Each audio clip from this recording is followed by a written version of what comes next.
हर सुबह अखबार, टीवी या इंटरनेट के जरिए सिर्फ खबरें हम तक नहीं पहुंचती हैं, बल्कि उनके जरिए एक डर भी हमारे घरों तक पहुंच जाता है। डर कि इस बार किस मासूम बच्ची, लड़की या औरत को किसी हैवान की हवस का शिकार बनना पड़ेगा। लड़कियों के साथ रेप और रेप के बाद उनकी दर्दनाक हत्या एक महामारी की तरह हमारे समाज में फैलती जा रही है, और कोई नहीं जानता कि इस महामारी का अगला शिकार कौन सी मासूम लड़की बनेगी। क्या लड़कियों को बंदिशों में रखकर हम इस खूनी खेल को खत्म कर पाएंगे, या फिर इस महामारी का इलाज कुछ और ही है? बाय।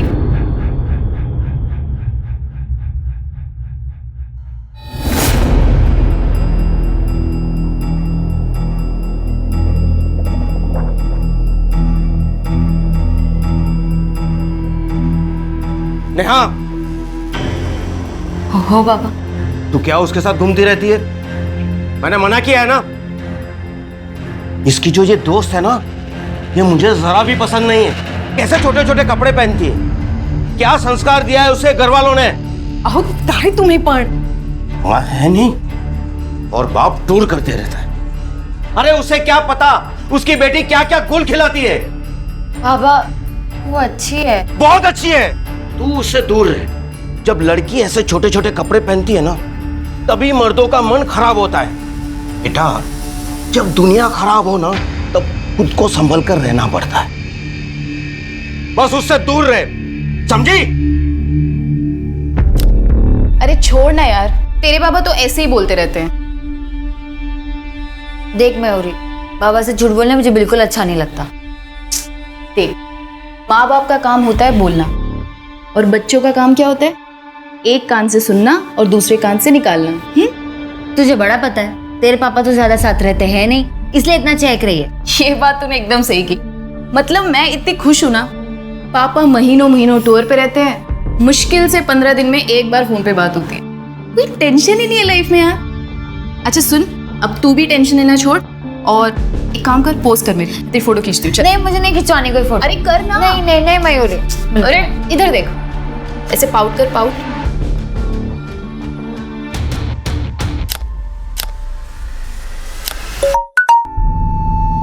एक मिनट। हाँ, अच्छा चल मैं आती हूँ।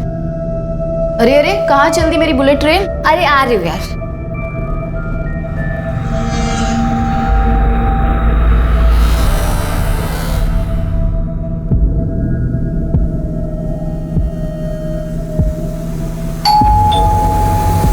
अरे यार हूँ यार, 1 मिनट रुको।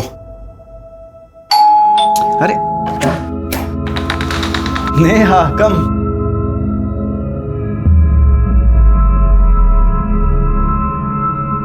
अरे ये क्या कर रहे हैं आप? अरे जब तुम मेरे सामने होती हो तो मैं अपने आप को कंट्रोल कैसे कर सकता हूँ?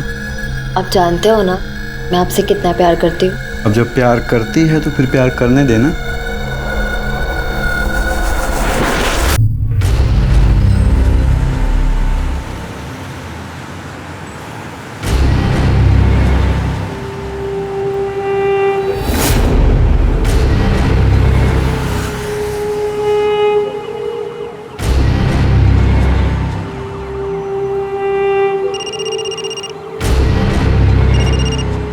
हेलो हेलो, हाँ किधर हो? ओ हेलो, इधर पैसे। और लड़की कहाँ? बैग में लेके घूम रही हूँ, रूम नंबर 306।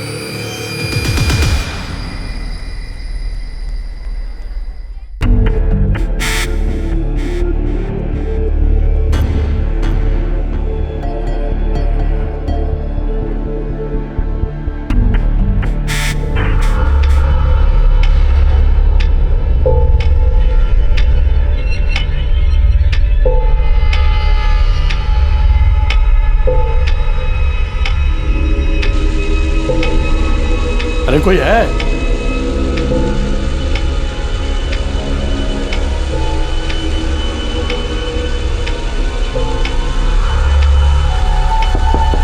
हेलो हेलो,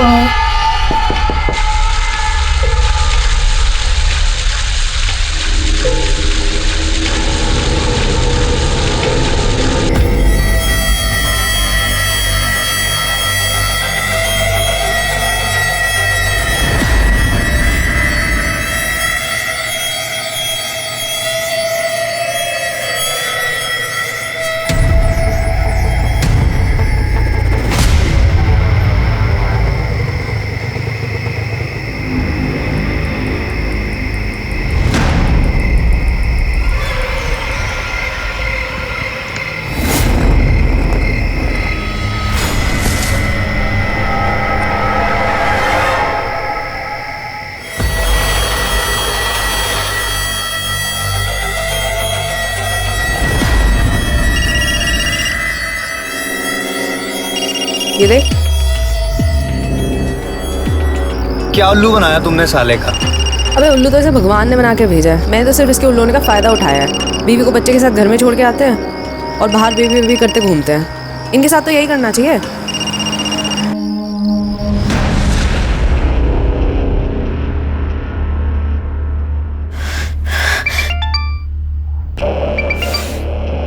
मैं बाद में बात करती हूँ। अरे पर हुआ क्या? वो फोन नहीं उठा रहा है। अरे तू एक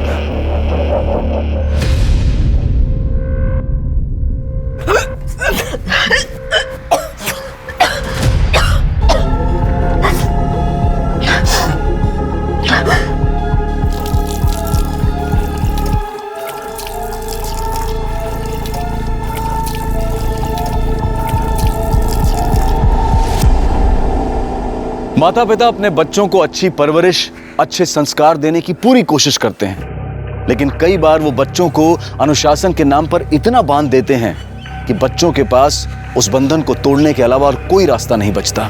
बच्चे उस बंधन से मुक्त होकर खुली हवा में सांस लेने के लिए जोर लगाते हैं, और जब इंसान अपनों से दूर होता जाता है तभी वो मुसीबत के करीब आ जाता है।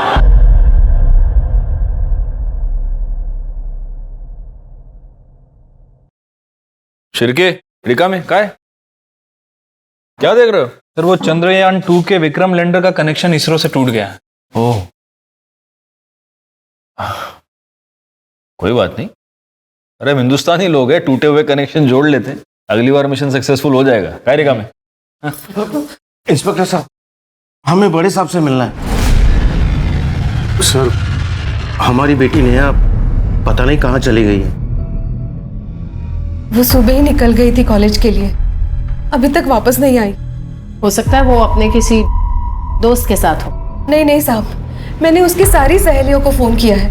आने दो उसे, उसकी खबर लेता हूँ।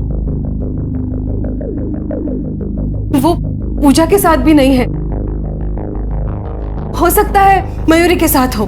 मैं उसे फोन करके देखती हूँ। मयूरी के साथ ही होगी, कितनी बार मना किया है उसे। नहीं आंटी, नेहा तो आज कॉलेज ही नहीं आई।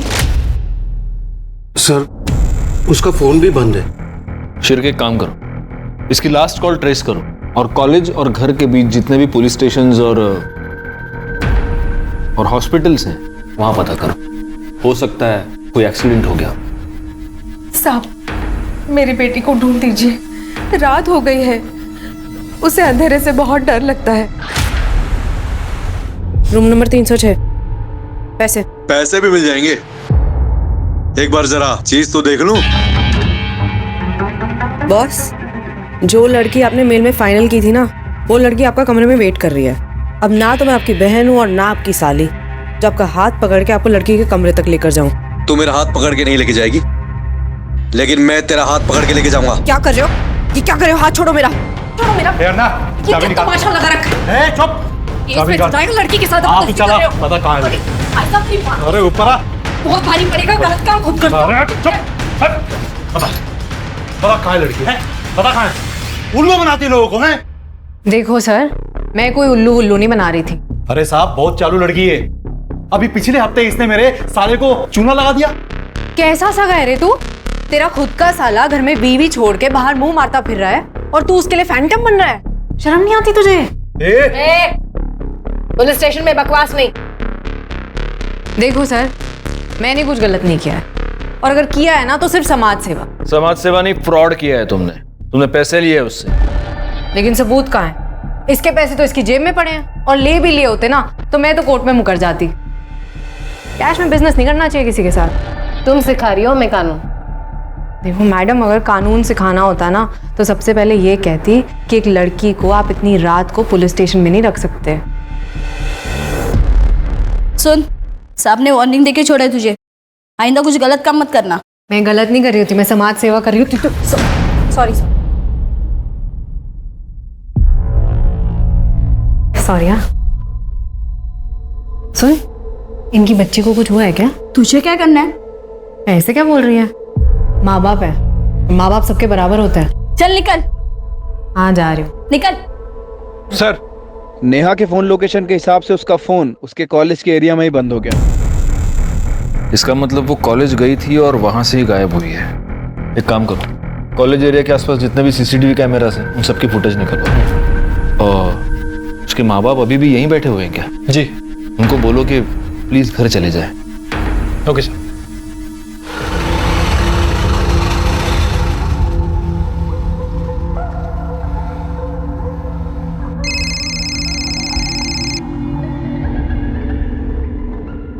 कार्तिक फोन ही नहीं उठा रहा। भैया आगे वाली बिल्डिंग में ले लो।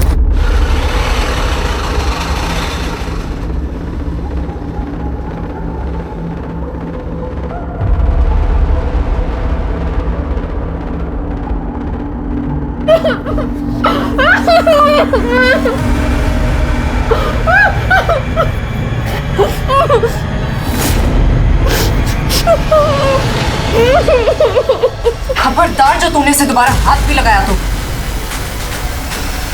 नहीं मैं ये नहीं करूंगी। अरे कुछ नहीं होगा, बोल रहा हूँ ना। हाँ तुझे कुछ नहीं होगा, फंसूंगी तो मैं ना। नहीं मैं नहीं करूंगी। प्लीज मेरे लिए, प्लीज। प्यार करती हूँ तुझसे, इसलिए सही गलत सब कर लेती हूँ, लेकिन धोखा मत दियो तो मुझे। क्या कर सकती हूँ, देख रही है ना तू। प्यार किया है कभी किसी से? किया होता तो समझती।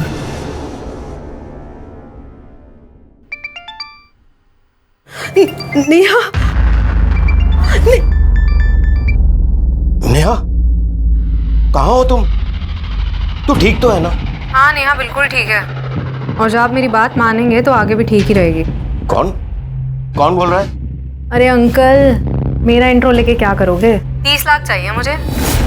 30 लाख मेरे, बेटी आपकी। कौन है? कल दोपहर 2 बजे घोड़बंदर रोड पे।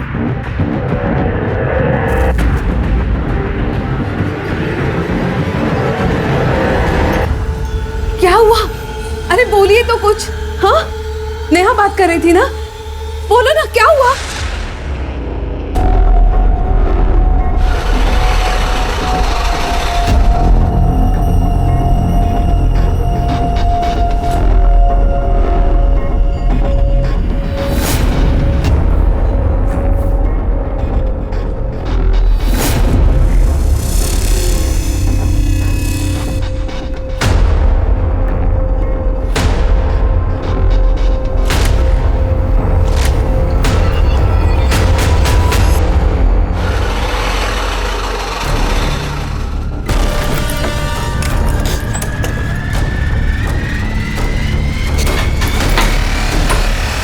क्या हुआ? पुलिस थी। तेरे बाप ने बुलाई है ना पुलिस? तो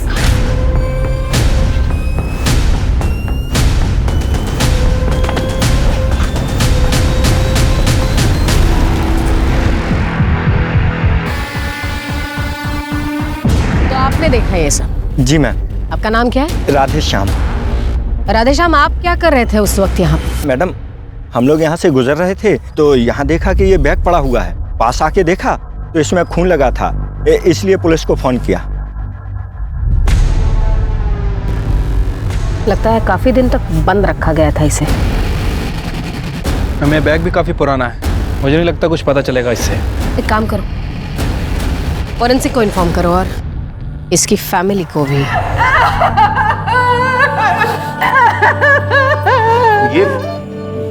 ये मेरी बेटी नहीं है। आपकी बेटी नहीं है? मेरी बेटी तो ऐसे कपड़े नहीं पहनती थी। बॉडी के हाथ में एक टैटू है, आप पहचानते हैं इस टैटू को? ऐसे कोई टैटू उसके हाथ पे नहीं था। ये हमारी बच्ची, आप मान क्यों नहीं रहे? ये नहीं हमारी। गलत सोच रही है तू, वो हमारी बेटी हो ही नहीं सकती।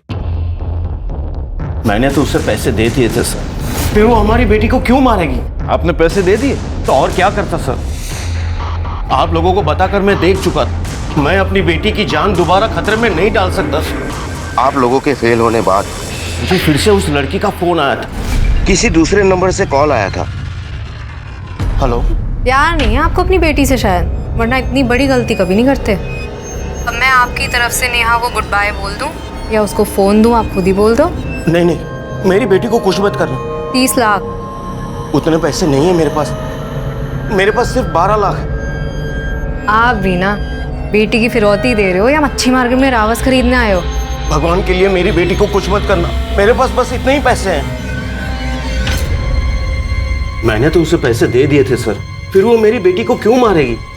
पैसे मिल गए, उन्हें सबूत तो मिटाना ही था। आपको उन्हें पैसे नहीं देने चाहिए थे। कम से कम आप पुलिस को इन्फॉर्म तो करते। वो मेरी बेटी को मार डालते। तो अब क्या किया उन्होंने? मारी तो डाला। वो मेरी बेटी नहीं है, वो मेरी बेटी नहीं है। सर, नेहा की पीएम रिपोर्ट आ गई। तो रिपोर्ट के हिसाब से नेहा की पीठ पर 2 वार किए गए थे, चाकू जैसे किसी धारदार हथियार से। मरने के लगभग 24 घंटे पहले उसके साथ रेप भी किया गया। खून का टाइम क्या? मैम, दोपहर 3 बजे से 6 बजे के बीच। रिपोर्ट में एक और इम्पोर्टेंट बात है, नेहा प्रेग्नेंट थी, मां बनने वाली थी। तो ये हो सकता है कि ये मर्डर उसी आदमी ने किया हो जिसका ये बच्चा है, और ये किडनैपिंग का पूरा नाटक पुलिस को गुमराह करने के लिए किया हो। आपको क्या लगता है? हो सकता है। नेहा के माँ बाप का कुछ और ही कहना है, क्या ना? या उनके हिसाब से नेहा बहुत ही सीधी सादी और ट्रेडिशनल लड़की थी, लेकिन उसकी सोशल मीडिया साइट्स और ईमेल्स कुछ और ही कहते हैं। उन पर कुछ इस तरह के फोटोग्राफ्स हैं।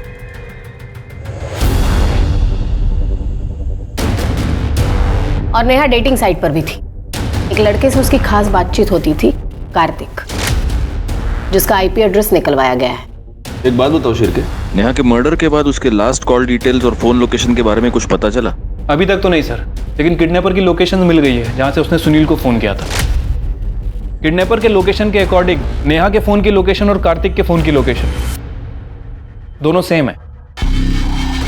तो क्या कार्तिक ही किडनैपर है? क्या मुंबई वाकई महिलाओं के लिए सबसे सुरक्षित शहर है? ये सवाल अचानक उठ खड़ा हुआ जब साल 2019 में मुंबई में महिलाओं के साथ अपराध के ऐसे ही घिनौने केसेस ने शहर को हिला दिया था। पुलिस पर केस सॉल्व करने का प्रेशर था, पर यह केस इस कदर उलझा हुआ था कि पुलिस भी हैरान थी।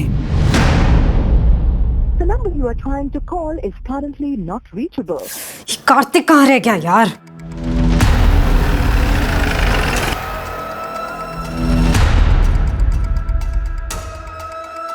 एक्सक्यूज मी, ये कार्तिक यहीं रहता है ना? हाँ, यही रहता है। अभी कहाँ मिलेगा? अगर अभी वो यहाँ नहीं है तो अपनी गर्लफ्रेंड के साथ में होगा। पास वाली सोसाइटी में रहती है, फ्लैट नंबर 504।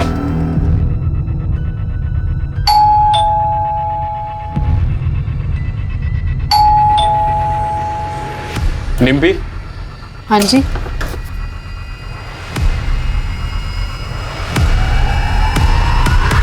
क्यों लेकर आए हो? इतना तो बता दो। सर सर सर सर, मैंने कुछ नहीं किया है सर। अब क्यों लेकर आए हो मुझे यहाँ पे? तुमने नेहा को किडनैप किया और उसके पिता को ब्लैकमेल कर रही थी। क्या क्या क्या क्या बोल रहे हो आप? Blackmailing, kidnap? मुझे कुछ नहीं पता, मैंने कुछ नहीं किया। झूठ मत बोलो। कार्तिक बॉयफ्रेंड है ना तुम्हारा? कार्तिक ने नेहा से डेटिंग ऐप पर फ्रेंडशिप की थी, चैट करते थे वो। नेहा के मोबाइल पर लास्ट मैसेज कार्तिक के मोबाइल से, और उस दिन नेहा के मोबाइल से जो रैंसम कॉल्स आ रहे थे ना, वो तुम्हारे लोकेशन के थे। कार्तिक ने दोस्ती की। मैसेज किसने किया? कार्तिक ने। तो अब डिम्पी को क्यों उठाकर ले आए हो? मैं तो खुद कार्तिक को ढूंढ रही हूँ, पता नहीं कहाँ चला गया। कार्तिक की लोकेशन ट्रेस हो गई है, जयपुर में है वो। जयपुर? वहां तो उसकी मामी रहती है।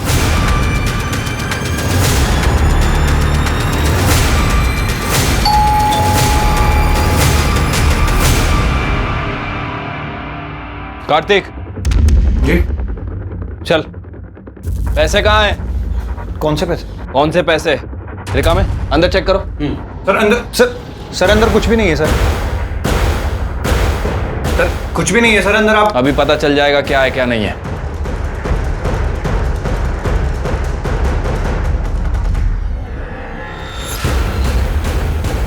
सर, ये बैग मिला अंदर, उसमें काफी सारा पैसा है। क्या ये? सर ये मेरे नहीं है सर। तेरे नहीं है? ले चलो इसे। ये मेरा नहीं है सर। सर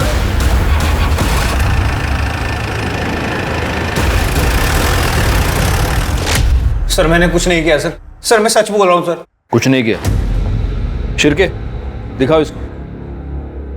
पिछले 5 महीने से तुम नेहा के साथ चैटिंग कर रहे थे, फिर तुमने उसको मिलने के लिए बुलाया। वो तुम्हारे बच्चे की मां बनने वाली थी, इसलिए तुमने उसका मर्डर कर दिया और हमें गुमराह करने के लिए किडनैपिंग का ये पूरा नाटक रचा। ये क्या कह रहे हैं सर आप? सर ऐसा कुछ भी नहीं हुआ। गुप्ता मैडम, ये ऐसे नहीं मानेगा। फिर के गहल सर सर बता दो सर।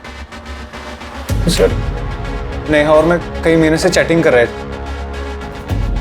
तो नेहा ने मुझे मिलने के लिए बुलाया। हाय नेहा, हाउ आर यू? तुम्हारी हिम्मत कैसे मुझे हाथ लगाने की? सर नेहा के अकाउंट से कोई और ही चैटिंग कर रहा था, ये बात मुझे बाद में पता चली। और डिम्पी को पता चल गया था कि मैं नेहा से मिलने भी गया था। इसी बात पर ये मुझसे लड़ी भी थी। ये क्या कर रहा था तू? मेरे होते हुए तो किसी और की तरफ आंख उठाकर देख भी कैसे सकता है? हाँ, फिर डिम्पी ने ही मुझे आइडिया भी दिया था। ना पैसे चाहिए, तेरी आइटम को किडनैप करते। क्या क्या बकवास कर रहा है? सर मुझे कुछ नहीं पता, ये झूठ बोल रहा है। नाटक नहीं, मुंह बंद कर अपना। सर मैं नेहा को सॉरी बोलने के बहाने उसके कॉलेज के बाहर भी गया था sir. Neha, I am sorry, वो शायद तुम्हारे अकाउंट से कोई और चैट कर रहा था तो मुझे पता नहीं लगा। इट्स ओके, कोई बात नहीं। ऐसे नहीं, तुम्हें पहले ही आइसक्रीम खानी पड़ेगी, तभी मुझे पता लगेगा कि तुमने मुझे माफ कर दिया। अरे इसकी क्या जरूरत? अरे नहीं, तुम्हें खानी ही पड़ेगी। ये लो। क्या अभी?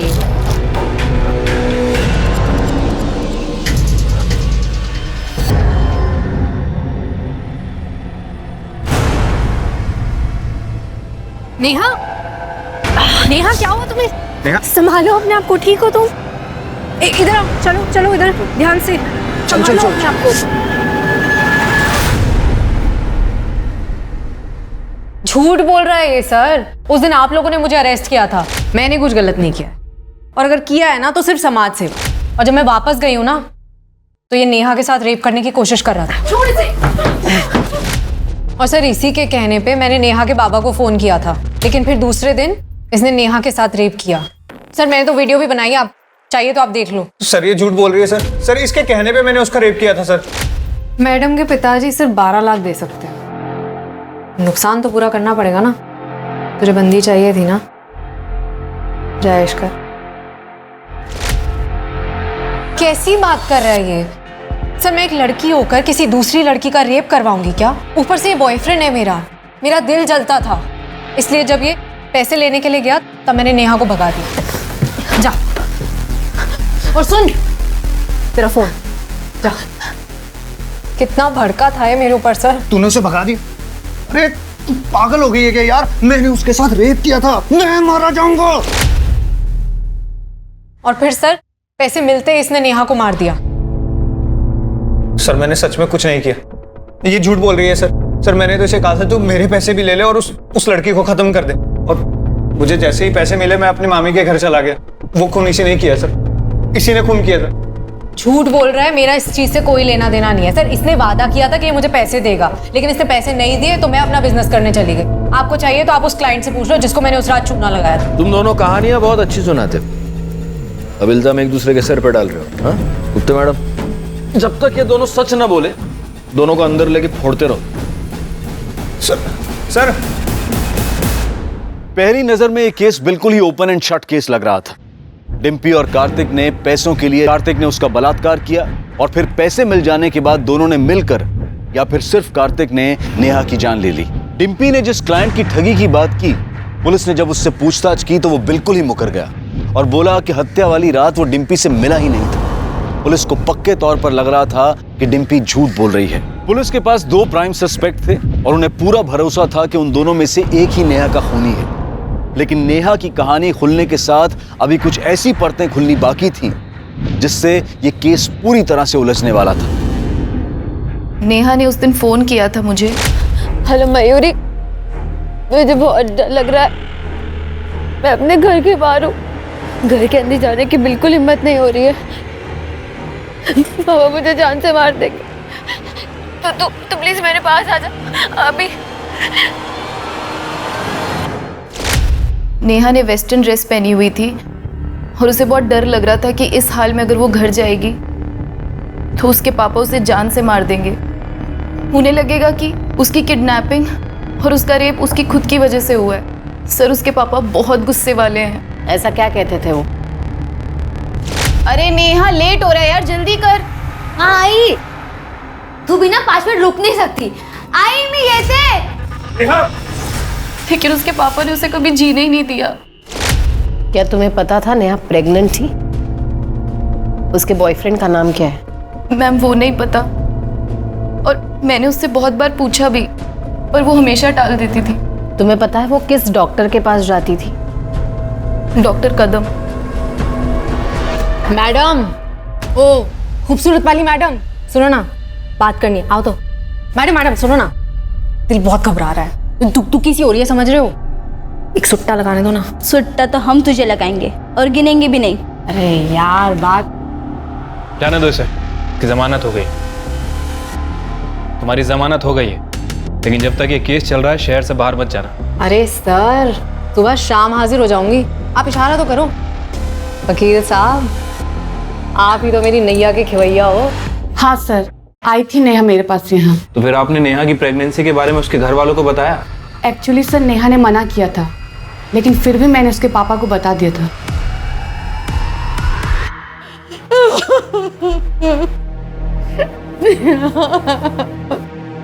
नहीं, मैं वहां नहीं बैठूंगा।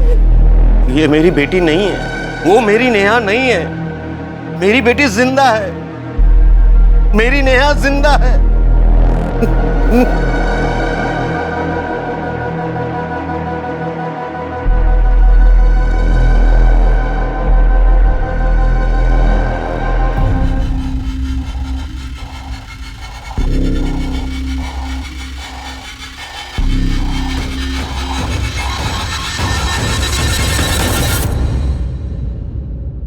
तो आपको ये यकीन है कि वो आपकी बेटी नेहा नहीं है?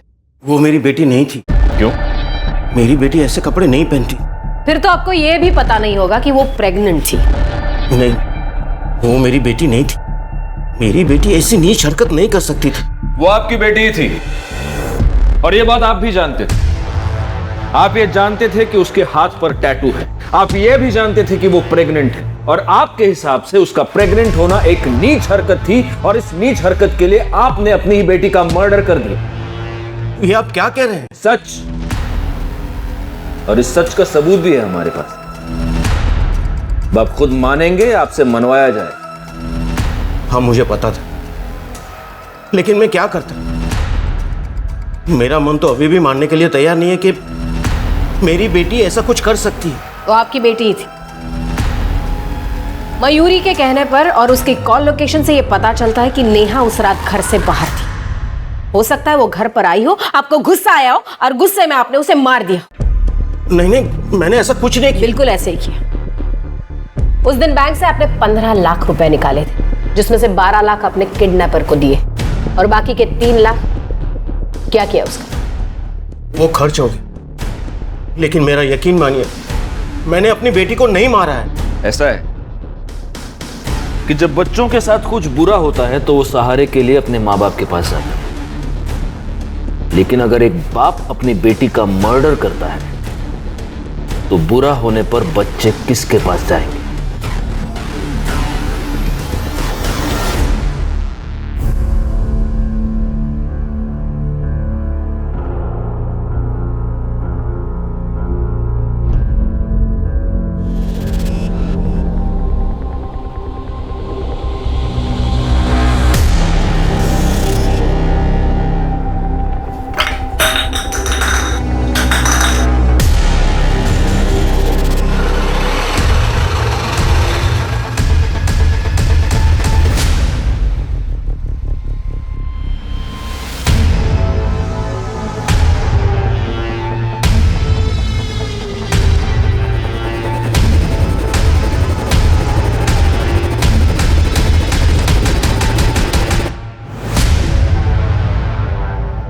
ये देखिए सर, आदमियों को लूटते लूटते ये तो एटीएम लूटने चली गई।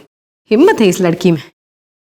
गलत काम करने के लिए हिम्मत नहीं लगती, सही काम करने के लिए, सच के साथ खड़े होने के लिए हिम्मत लगती है। सर, नेहा के कॉल रिकॉर्ड में जितने भी नंबर थे मैंने सभी पे बात की। नेहा ज़्यादातर लोगों से नॉर्मली बात करती थी, लेकिन सर उसके फ़ोन रिकॉर्ड में एक ऐसा नंबर है जो 2 हफ्तों से बंद है। 2 हफ्ते पहले नेहा और उस नंबर पे बहुत ज़्यादा बातें हुई। इसका नंबर किसी अमन शिंदे के नाम रजिस्टर्ड है। उसका एड्रेस निकलवाओ। सर उसके मुंबई वाले एड्रेस पे मैंने पता किया है, 2 हफ्ते से वो घर नहीं आया है, पुणे का रहने वाला है।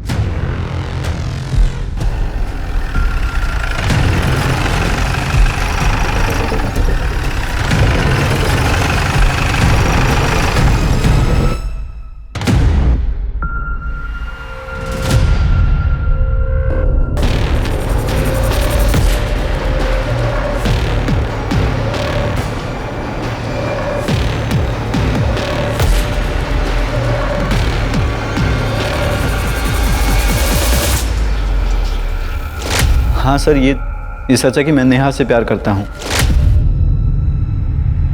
करता हूँ नहीं, करता था। नेहा मर चुकी है। ये क्या कह रही हैं आप? ऐसा कैसे हो सकता है सर? सिंपल है, नेहा ने तुम्हें ये बताया कि नेहा तुम्हारे बच्चे से प्रेग्नेंट है। तुम्हें ये सब कॉम्प्लिकेशन नहीं चाहिए था लाइफ में, और इसलिए तुमने नेहा का मर्डर कर दिया है ना? सर मैं ये सोच भी नहीं सकता था कि नेहा के साथ ऐसा। सर ये सच है कि उसने मुझे बताया था कि वो प्रेग्नेंट है। नेहा कुछ नहीं होगा, मैं हूं ना। अमन मुझे कुछ समझ नहीं आ रहा। अगर पापा को पता चल गया कि मैं प्रेग्नेंट हूँ, मुझे जान से मार देंगे। कुछ नहीं होगा, मैं खुद तेरे बाबा से बात करूंगा, ठीक है? हमारी शादी के लिए। तो नेहा से शादी का वादा करके तुम भाग गए, और ऐसे भागे कि अपना फोन भी बंद कर दिया। सर मैं भागा नहीं था। मेरी आई की तबीयत बहुत ज़्यादा ख़राब हो गई थी, इसलिए मैं चला गया था। और जाने से पहले मैंने बहुत लोगों से पैसे उधार ले रखे थे। उनकी बार बार कॉल आ रही थी, इसलिए मैंने फ़ोन बंद कर रखा था। सच तो ये है कि जब तुम्हें पता चला नेहा प्रेग्नेंट है, तुम उसे छोड़कर भाग गए। फिर तुम्हें ये पता चला कि नेहा डेटिंग साइट पर किसी और के साथ चैट कर रही है, और गुस्से में आकर, मौका देखकर तुमने नेहा का खून कर दिया। मेरी नेहा कभी किसी डेटिंग ऐप पर जा ही नहीं सकती थी। ये सब उस मयूरी के काम है। हमेशा बहन जी बोल के उसे ब्रेन वॉश करती थी। इनफैक्ट वो तो हमेशा मुझे कॉल करती रहती थी, कहती थी कि मैं तुमसे प्यार करती। लेकिन सर मैंने नेहा के अलावा कभी किसी और की तरफ आंख उठाकर देखा भी नहीं। सर अमन का कहना सही था। सर जिस आईपी एड्रेस से नेहा का डेटिंग अकाउंट एक्टिव था, सर वो आईपी एड्रेस मयूरी के नाम रजिस्टर्ड है। और सर मयूरी के फ़ोन रिकॉर्ड से ये पता चला है कि मयूरी बार बार अमन को फ़ोन करती थी। इतना ही नहीं सर, उसकी लोकेशन के हिसाब से ये पता चला है कि जिस दिन नेहा का मर्डर हुआ, उस दिन उसके फ़ोन की लोकेशन नेहा के घर के आसपास थी। हाँ, मैं उसकी डेटिंग प्रोफाइल हैंडल करती थी, क्योंकि मैं चाहती थी कि वो लाइफ में थोड़ा फन करे और किसी लूजर के लिए अपनी लाइफ बर्बाद ना करे। नहीं, तुम ये चाहती थी कि नेहा की सेटिंग किसी और के साथ हो जाए, क्योंकि तुम खुद अमन से प्यार करती थी। नहीं सर, ऐसा कुछ नहीं है। ऐसा ही है।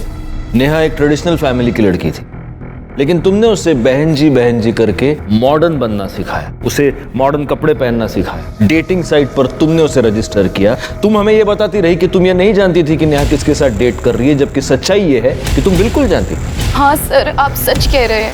नेहा जो थी मेरी वजह से थी। मैंने उसे मॉडर्न बनाया, उसे अच्छे कपड़े पहनना सिखाया, उसे स्मार्ट बनाया। तो फिर अमन उससे प्यार कैसे कर सकता था? उसे तो मुझसे प्यार करना चाहिए था ना। बस इसी बात की जलन हुई तुम्हें, और तुमने मार दिया नेहा को। उस दिन नेहा ने तुमसे मदद मांगी थी। मदद करने के बहाने तुम उसके घर के पास गई, उसे अपने साथ ले जाकर उसको मार दी। नहीं मैम, ऐसा कुछ नहीं हुआ है। मैं उसके घर गई जरूर थी, पर वो वहां थी ही नहीं, और मुझे लगा कि वो अपने घर चली गई है। उसके पापा की वजह से मैं उसके घर नहीं जाना चाहती थी। मैं चाहता हूं कि मैं तुम्हारी इस कहानी पर यकीन कर सकूं, लेकिन मुझे इतना सा भी यकीन नहीं।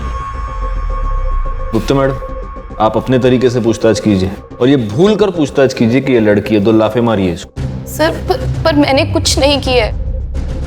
1 मिनट सर। सर नेहा के बाबा के कॉल डिटेल्स में किसी हिस्ट्री शीटर का नंबर। जिस दिन नेहा गायब हुई, उसने उसे 4 बार फ़ोन किया था, और नेहा के गायब होने के दिन से ये दोनों टच में। साहब, वो नेहा के बाप ने मुझे 3 लाख रुपए दिए और कहा कि जब नेहा आ जाएगी आज रात को घर पे आना, वही बताऊंगा कि क्या करना है। हाँ, मैंने उसे पैसे दिए थे, लेकिन मेरी बेटी को मरवाने के लिए नहीं, बल्कि उस लड़के को मरवाने के लिए जिसने मेरी बेटी को प्रेग्नेंट किया था।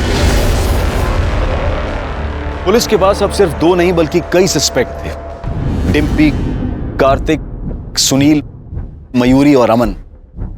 लेकिन इनमें से असली मुजरिम कौन था यह पता नहीं लगाया जा सका था। इन सब के पास हत्या करने का मोटिव था, लेकिन पुलिस के पास इस बात को साबित करने के लिए कोई सबूत नहीं थे। लेकिन अभी इस केस में कुछ ऐसे मोड़ आने बाकी थे जिसकी वजह से इस केस की गिनती साल 2019 के ऐसे चुनिंदा केसेस में की जाती है जिसने अपराधी का एक अलग ही चेहरा दुनिया को दिखाया। अभी तो ये कैमरा देखते हो तो मन करता है कैमरा तोड़ दूं। हाँ, मैं आदमियों को लड़की देने के बहाने बुला के उनसे पैसे लेती थी, पर ये फ्रॉड है, समाज सेवा है ना। आपको ठगी लगती है, आपको तो लगेगी आप तो मर्द हो। तो क्या ये बात सच है कि आपने एटीएम लूटा था? लूटा नहीं, लूटने की कोशिश की थी, लेकिन लूट लेती तो सही था ना। मेरे को पैसे मिल जाते और आपको बड़ी न्यूज़ मिल जाती। आप ऐसा क्यों करती हो? दिल्ली में माँ बाप हमेशा डांटते रहते थे, ये मत करो वो मत करो, तो मैं भाग के आ गई घर से। तब जो दिल करता है वो करती हूँ। घर से तो भाग गई थी, लेकिन जेल से कैसे भागोगी? सर, आपने उस लड़की का वीडियो देखा?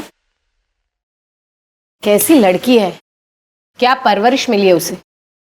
हंसस होता मैडम, बिगड़ते बच्चे हैं और गाली परवरिश को मिलती है। एनीवे, केस में कोई इंप्रूवमेंट? कुछ खास नहीं है, फ्यू सस्पेक्ट्स है लेकिन कुछ ठोस सबूत नहीं। सर, मुझे तो कार्तिक के ऊपर ही शक है। कार्तिक का डीएनए नेहा के ऊपर मिले सीमेन से मैच करता है। हाँ, लेकिन रेप करने की बात तो वो खुद भी कबूल कर रहा है। सर, इसके कहने पे मैंने उसका रेप किया था सर।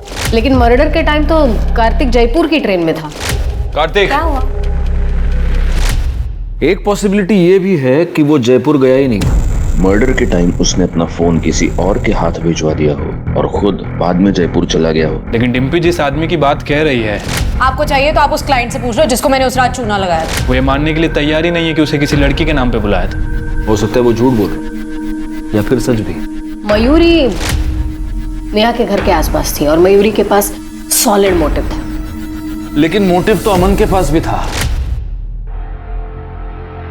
नेहा उस दिन अपने घर के पास आई, वहां से उसे कोई ले गया, उसका मर्डर किया, उसकी बॉडी को एक सूटकेस में भरा और उसके घर से 4 किलोमीटर दूर जंगल एरिया में उसकी बॉडी को फेंकवा दिया। अब जिसने भी ये किया है वो चलकर तो वो लास्ट 4 किलोमीटर दूर नहीं ले गया होगा, उसने जरूर किसी व्हीकल का इस्तेमाल किया होगा। और अपने जितने भी सस्पेक्ट्स, डिम्पी, मयूरी, सुनील, कार्तिक और अमन, इनमें से किसी के भी पास गाड़ी नहीं। हो सकता है कि पब्लिक ट्रांसपोर्ट का इस्तेमाल किया हो। एक काम करना शिरके, ये जितने भी प्राइम सस्पेक्ट्स हैं उन सब के घर के बाहर जितने सीसीटीवी कैमरास हैं उन सब की फुटेज निकलवाओ पिछले 1 हफ्ते की। सर, सभी सस्पेक्ट के घर के बाहर की सीसीटीवी फुटेज आ गई, लेकिन डिम्पी के घर के बाहर की सीसीटीवी कैमरे में प्रॉब्लम है। पिक्चर क्वालिटी साफ नहीं है सर। सुनील के घर के बाहर कोई सीसीटीवी कैमरा नहीं था, बाकी के लोगों के घर के बाहर था। ये वहाँ की फुटेज है। पिछले 7 दिनों से सभी सस्पेक्ट ऑटो का इस्तेमाल कर रहा है। ये देखिए सर, जिस दिन नेहा का मर्डर हुआ उस दिन डिम्पी ने भी ऑटो लिया, यहाँ तक कि कार्तिक और मयूरी ने भी। मयूरी ये कह सकती है कि वो ऑटो से नेहा को ही मिलने गई थी, डिम्पी अपने किसी क्लाइंट से और कार्तिक स्टेशन। ये सभी के सभी अपने डिफेंस में ऐसा कुछ कह सकते हैं। हमें कोई और पुख्ता सबूत चाहिए। सीसीटीवी में इनमें से कोई वो बैग ले जाता हुआ भी नहीं दिख रहा जिसमें बॉडी मिली थी।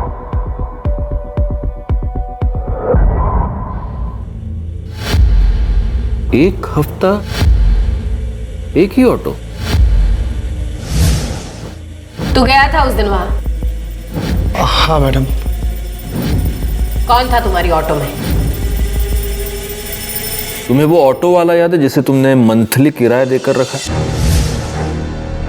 तुम जहां भी जाती हो उसी की ऑटो से जाती हो। लड़कियां सप्लाई करने के नाम पर जब तुम लोगों को उल्लू बनाती हो तभी भी वही ऑटो यूज करती हो। जब तुम एटीएम लूटने जाती हो तभी भी वही ऑटो यूज करती हो। और नेहा के मर्डर के बाद जब तुमने उसकी बॉडी को ठिकाने लगाया तब भी तुमने वही ऑटो यूज किया। तुम्हें यहां बुलाने से पहले उस ऑटो वाले को बहुत तोड़ा और उसने सब कुछ बोल दिया, तो अब तुम भी बोल दो। वैसे भी बड़बड़ करने का बहुत शौक है। मैं नेहा को मारना नहीं चाहती थी, वो तो कार्तिक डर गया था। वो बोल रहा था कि पुलिस उसे कुत्ते की तरह मारेगी। उसने मुझे ऑफर भी किया कि उसके हिस्से के 6.5 लाख मैं रख लूं, लेकिन नेहा को रास्ते से हटा दूं। और डिम्पी का सिर्फ एक भगवान है, पैसा। मुझे नेहा को किसी भी कीमत पर मारना था। नेहा की किस्मत खराब थी कि मुझे घर के बाहर ही मिल गई। ओए, यहाँ क्यों खड़ी है? फिर से किडनैप होने का इरादा है क्या? नहीं, मैं इन कपड़ों में घर नहीं जा सकती। किस्मत अच्छी है आज तेरी। शूटिंग के कपड़े रखे हैं मेरे, जा उसमें से उठा ले।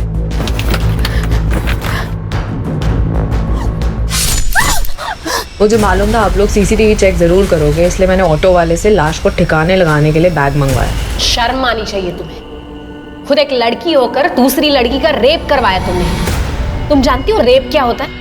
कोई मजाक नहीं, कोई खेल नहीं। कोई हाथ भी लगाता है ना तो घिन आती है। लेकिन पैसों के लिए तुम वहीं पर नहीं रुकी, तुमने खून भी करवाया। शर्म आती है तुम पर, डिम्पी शर्मा। इस केस को मीडिया में बहुत उछाला गया।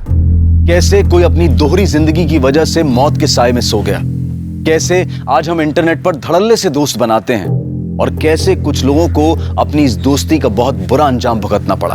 अगर इस केस को हम एक लाइन में समेटने की कोशिश करेंगे तो शायद यही कहेंगे, कुछ फूल डाली से बिछड़ गए, कुछ पैरों तले रौंदे गए, तो कुछ गलत राह पर चले गए।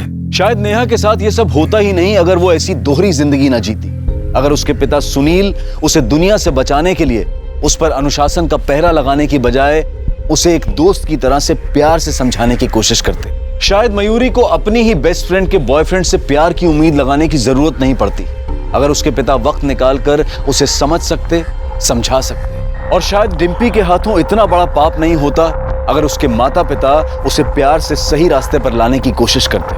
हमारा बचपन, हमारी परवरिश हमारे आने वाले कल को तराशते हैं। आज दुनिया बहुत तेजी से बदल रही है, बच्चे, लड़के, लड़कियां सब बदल रहे हैं, और ऐसे में माता पिता उन्हें पुरानी धारणाओं में जकड़ कर नहीं रख सकते।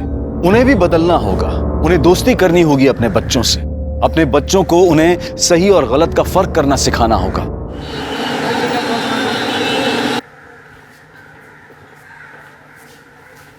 सर, ये लोग आपसे मिलना चाहते हैं।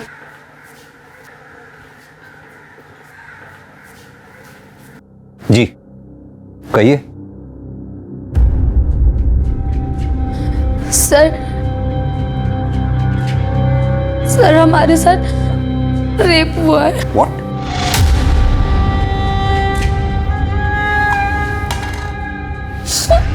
पानी पीजिए।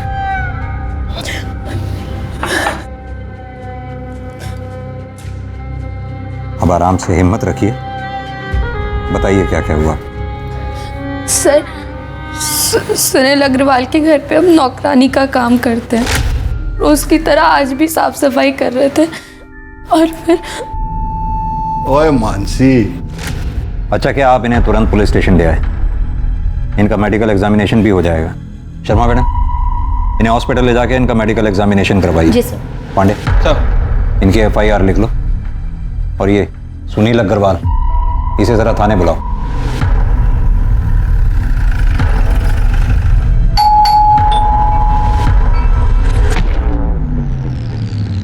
कौन आया है?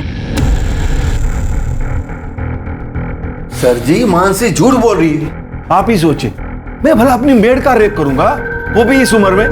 सर जी, आई एम 62 ईयर ओल्ड। मुझे ये बताने में जरा भी शर्म नहीं कि मुझ में अब वो पावर नहीं बचा। अगर आपको यकीन नहीं है तो मेरी वाइफ से पूछ लो। सर, ये एकदम सच बोल रहे हैं। देखिए, कौन सच बोल रहा है कौन झूठ, ये मेडिकल एग्जामिनेशन के बाद पता चलेगा। अरे अग्रवाल जी, आपको हमारे साथ चलना होगा। अरे ये क्या जबरदस्ती है? मिस्टर सुनील अग्रवाल और मानसी, आप दोनों की मेडिकल रिपोर्ट इस वक्त मेरे सामने है। मानसी की मेडिकल रिपोर्ट में साफ साफ लिखा है कि मानसी पहले से ही सेक्सुअली एक्टिव है। डॉक्टर्स का मानना है कि मानसी के प्राइवेट पार्ट्स में किसी भी तरह के सीमेन के कोई ट्रेसेस नहीं मिले। जहां तक मिस्टर सुनील अग्रवाल का सवाल है, उनकी मेडिकल रिपोर्ट के मुताबिक डॉक्टर्स का मानना है कि वो पेनिट्रेटिव सेक्स करने की क्षमता खो चुके हैं, यानी कि मेडिकली वो किसी का रेप नहीं कर सकते। सर, मैंने तो पहले ही कहा था, ये आजकल की मेड ऐसी होती है। मोटी पार्टी देखी नहीं कि पैसे अट्ठे के चक्कर में रेप तक के झूठे इल्जाम लगा देती है। क्या मतलब है आपका? मेरी बहन झूठ बोलेगी? हाँ। मेरे पति कभी किसी का रेप नहीं कर सकते, और ये इसे तो वो बेटी की तरह मानते हैं। झूठ बोल रहे हैं ये दोनों मिलके। सर, एक लड़की के लिए उसकी इज्जत से बढ़कर कुछ नहीं होता है। तुम्हारी मेडिकल रिपोर्ट में साफ साफ लिखा है कि तुम्हारा रेप हुआ ही नहीं है, बल्कि तुमने पैसे हटने के चक्कर में अपने मालिक मिस्टर सुनील अग्रवाल पर झूठा आरोप लगाया। सर, ये गलत है। ये झूठ बोल रहा है आदमी। क्या झूठ है क्या सच है अभी पता चल जाएगा। यादव, सर जरा लेकर आओ उसे। Okay sir.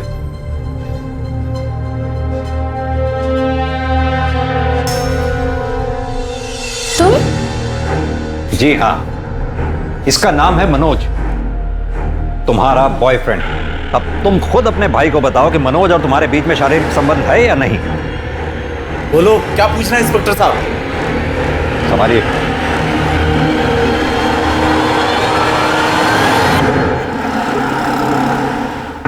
मानसी, दरवाजा खोलो। मानसी। भैया, ये सच है, हमारा मनोज के साथ रिश्ता है, पर ये भी सच है कि हमारा बलात्कार हुआ था, लेकिन आपने, पुलिस ने हमारी बात नहीं मानी, हमको ही गुनहगार बता दिया। अब हम नहीं जीना चाहते।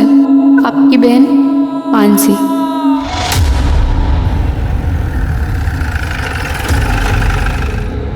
मानसी ने सुसाइड किया, इसमें मेरा क्या दोष है? दोष है, क्योंकि मानसी ने अपने सुसाइड नोट में साफ साफ लिखा है कि उसका बलात्कार हुआ था। साफ साफ बताइए कि माजरा है क्या? माजरा कुछ भी तो नहीं सर। माजरा क्या हो सकता है मतलब? सर ले आओ। सर ये बेड के नीचे 2 बॉक्स मिला है और देखिए इन बॉक्सेस में क्या मिला है। सेक्स टॉय भी रखा है सर। तो माजरा ये है, इससे आपने मानसी का रेप किया था। जवाब दीजिए। सर, मेरे पति ऐसा किसी के साथ कर नहीं सकते सर। आप प्लीज चुप रहिए। इतना सब कुछ मिलने के बावजूद भी आप अपने पति की तरफदारी कर रही हैं। मेरे पति ऐसा कभी किसी के साथ कर ही नहीं सकते। आप शांत रहिए। हाँ, सारा कसूर मेरा ही है, मैं ही दोषी हूँ। मानसी ने मेरे कारण सुसाइड किया। I don't know responsible। Sunil! नमस्कार, आदाब। क्राइम पेट्रोल सतर्क के ब्लैक हेडलाइंस अध्याय के आज के एपिसोड में आप सबका स्वागत है। जिन लोगों से हमारा व्यवहार होता है उन पर भरोसा करना लाजमी है, लेकिन भरोसा एक ऐसी चीज है जो बहुत सोच समझ कर करना चाहिए। मानसी ने सुनील पर भरोसा किया और उसका दिया हुआ शरबत पी लिया। नतीजा ये हुआ कि वो सुनील द्वारा अननेचुरल यानी कि अप्राकृतिक तरीके से किए गए रेप का शिकार बन गई। पुलिस को सुनील के घर पर वो 2 बैग मिलने पर सुसाइड करना इस बात को साबित करता था। ये एक अजीब केस था जहां पर पीड़ित और प्रताड़ित दोनों ने ही आत्महत्या कर ली थी। पुलिस के केस क्लोज करने के बाद भी ये मामला तकरीबन 1 महीने तक मीडिया में चर्चा और वाद विवाद का विषय बना रहा। शहर के समाज सुधारकों के एक खेमे ने सुनील अग्रवाल और मानसी गोस्वामी की आत्महत्या के लिए पुलिस को दोषी ठहराया, जिसे पुलिस महकमे ने बेबुनियाद बता दिया। इतने हो हल्ले और हंगामे के बाद ये केस यहां बंद हो चुका था, लेकिन क्या वाकई में ये इस केस का अंत था या फिर ये एक बड़े केस का एक छोटा सा हिस्सा था?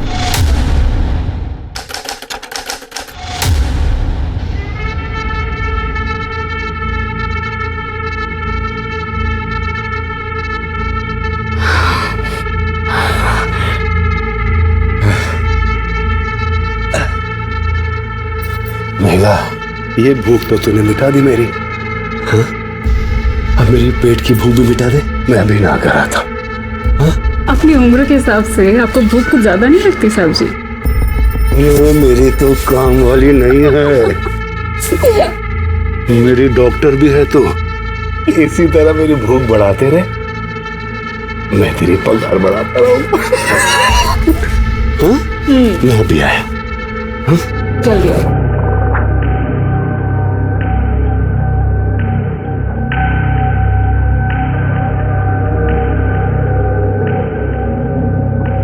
वृंदा, वृंदा,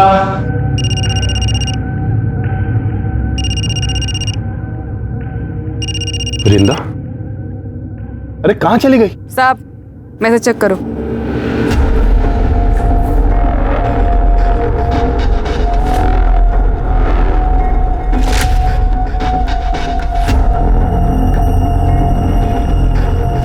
वीडियो क्यों बनाया तूने? और ये मुझे क्यों भेज रही है? तो 5 लाख, और अगर नहीं दिया ना तो तुम्हारी बिल्डिंग में वॉचमैन, धोबी, माली, हर एक फ्लैट वाले को ये वीडियो भेज दूंगी, समझा? अच्छा, तो तू 24 घंटे हैं तेरे पास, रखती हूँ।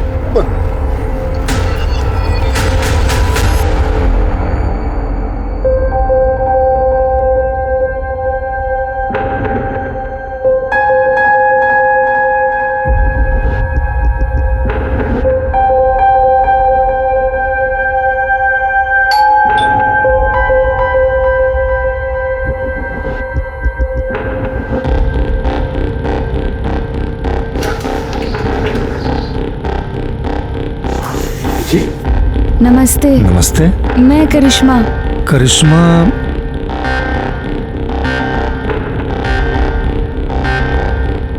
ओ हाँ हाँ करिश्मा, आ जाओ आओ, अंदर आओ बेटा। अरे खुशी, वो डोमेस्टिक हेल्प आ गई है करिश्मा, आओ बैठो बैठो।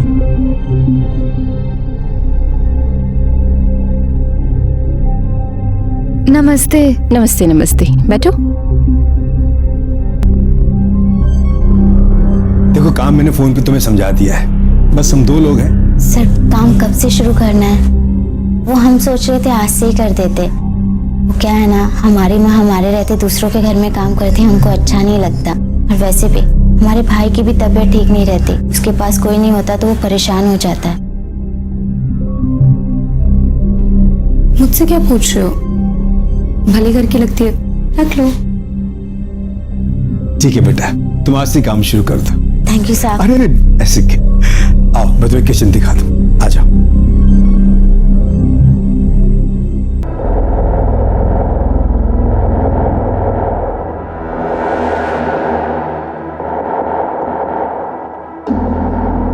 क्या बात है साहब, जल्दी इंतजाम कर लिए पैसे का। लो।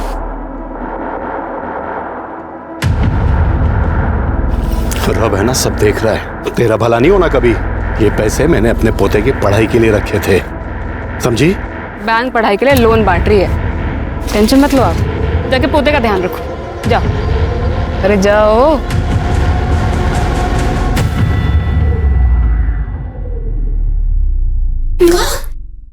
क्या हुआ रे?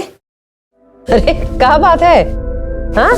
ये देखो मैं आप लोगों के लिए क्या लेके आई हूँ। क्या लाई है? समोसा और जलेबी। पैसा कहाँ से मिला रे? अरे जिनके यहाँ काम करती हूँ उन्होंने दिए। वो ना समोसा जलेबी खाएगा। ये देख। हे जंगली माई, तेरा नौकरी ऐसे ही चलत रहे, जिससे हमरे मोनू का इलाज और पढ़ाई भी निमह जाए, घर भी चलत रहे।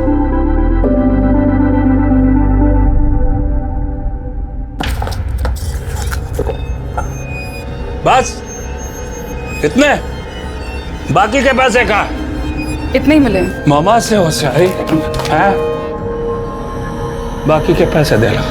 इतने ही मिले मामा। मुझे पता है पैसे का। हाँ मामा इतने ही मामा। अच्छा दे रही हूँ।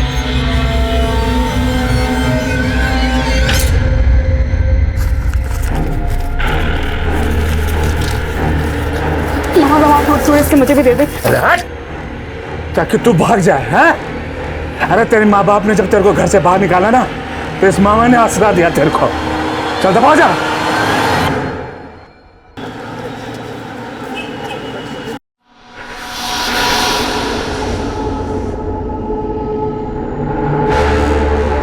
हाँ बस निकल रही हूँ मैं। आई। Okay bye. सुनो, कैसी लग रही मैं? बहुत अच्छी, हमेशा की तरह। ठीक है, मैं डॉली की किटी पार्टी में जा रही हूँ और मुझे आने में लेट हो जाएगा। हाँ बाय बाय।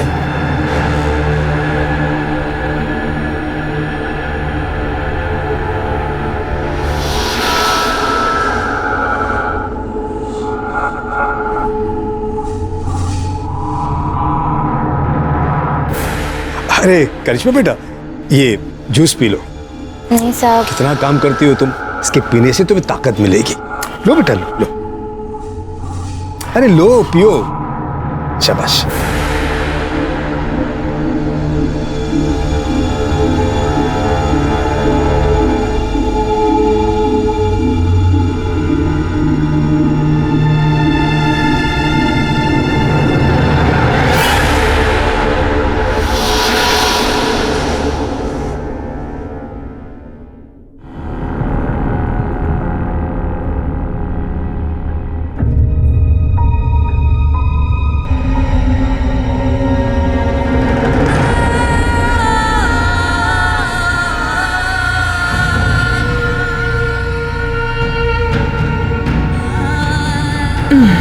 अरे आ गई तू, खाना लगा दे।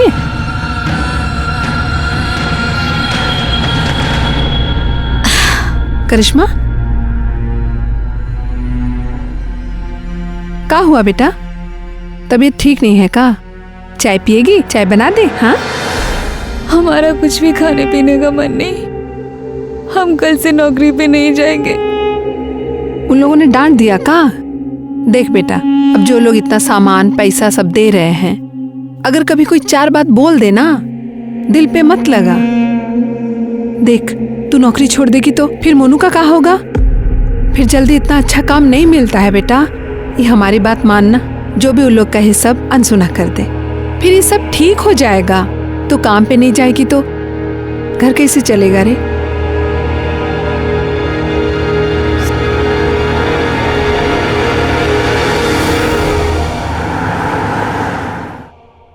बाद में बात करती हूँ।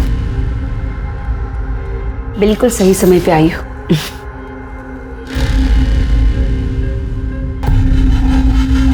ये है तुम्हारा नया शिकार। कुछ दिन इसका पीछा करो, देखो ये सही समय पे किल ठोक दो।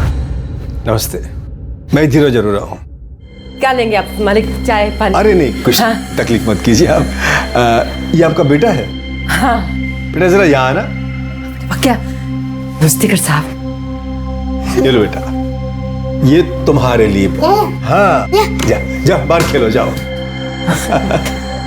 अब ये लीजिए बहन जी, ये आप लोगों के लिए कुछ गर्मा गर्म जलेबी और नमकीन है। और हाँ, ये आपके लिए साड़ी। हमारे लिए साड़ी? हाँ लीजिए। करिश्मा नजर नहीं आ रही। हाँ, करिश्मा घर पे ही है, हम अभी बुलाते हैं। करिश्मा। हाँ माँ। बेटा भाग क्या ना, देख तेरे मालिक आए हैं।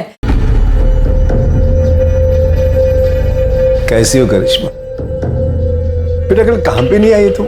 मालिक इसका ना तबीयत थोड़ा ठीक नहीं था, लेकिन कल से आएगी। हाँ, कल से आएगी काम पे। वो तो ठीक है। करिश्मा के लिए मेरे पास एक बहुत अच्छा सा ऑफर है। क्या है बहन जी, वो बहुत अच्छा काम कर रही है, तो मैं सोच रहा हूँ कि इसे अपने बहू बेटे के पास दुबई भेज दो। दुबई? अरे जरा सोचिए बहन जी, यहाँ का 20 रुपया मतलब वहाँ का 1 रुपया, मतलब उसकी पगार 20 गुना बढ़ जाएगी। और हर 3 महीने में हम उसे आपके पास भेज देंगे मिलने के लिए, और आपकी और आपके बेटे की देखभाल के लिए तो हम है ही यहाँ पर। कहिए क्या ख्याल है आपका? अच्छी ये लीजिए, ये एडवांस। मालिक आप तो देवता आदमी है। ऐसा कुछ नहीं। करिश्मा, ये तो किस्मत है, इतने अच्छे आदमी के काम करने को मिला।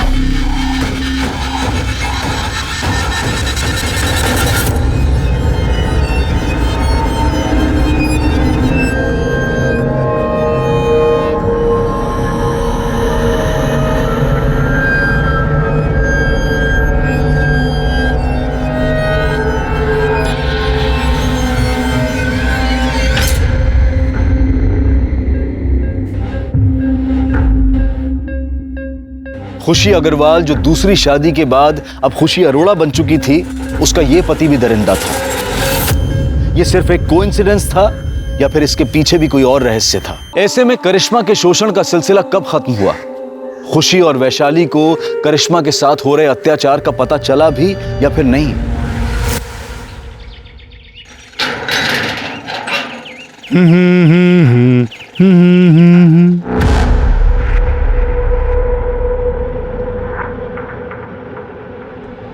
मैडम, मैडम,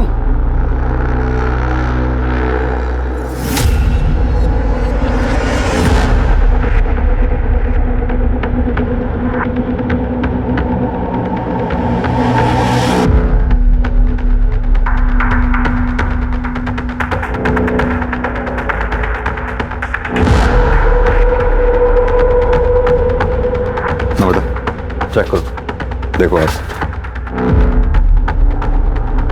आप काफी स्वेलिंग है, हो सकता है जोर से वार किया। टेरेस और बिल्डिंग के आसपास अच्छी तरह से छानबीन करवाओ, देखो कुछ मिलता है क्या। अगर कातिल ने कत्ल यहाँ किया है तो हो सकता है मर्डर वेपन यहीं कहीं उछाल के फेंका हो। सर, आप लोगों में सबसे पहले किसने देखा भाई? सर मैंने।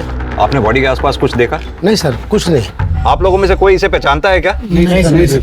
नमस्ते सर, मैं सोसाइटी का सेक्रेटरी हूँ। मैंने इन सब से बात कर लिया, मगर हम में से किसी ने इस लड़की को इस सोसाइटी में कभी नहीं देखा। एक बात बताइए, आपके सोसाइटी में सीसीटीवी काम कर रहे हैं? हाँ जी सर। हमें पिछले 2-3 दिन के सीसीटीवी फुटेज चाहिए होगी। मिल जाएंगे सर।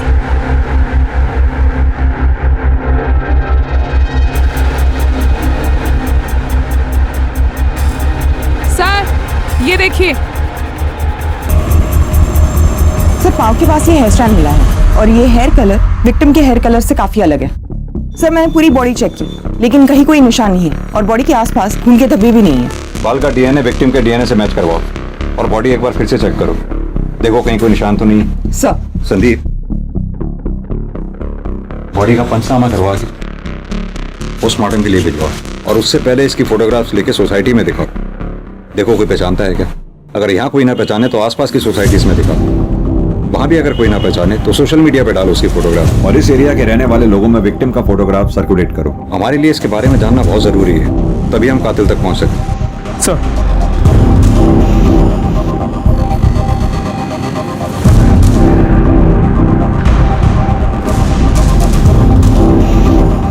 आप दोनों इसे पहचानते हो? नहीं।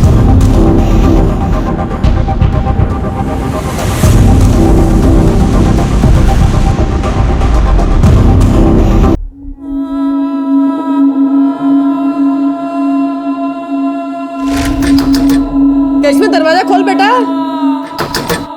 इसे खाना पीना छोड़ने से कोनो समस्या का हल नहीं निकलता। दीदी अगर तुम भी नहीं खाओगे तो हम भी नहीं खाएंगे। इसे खोल दे बेटा।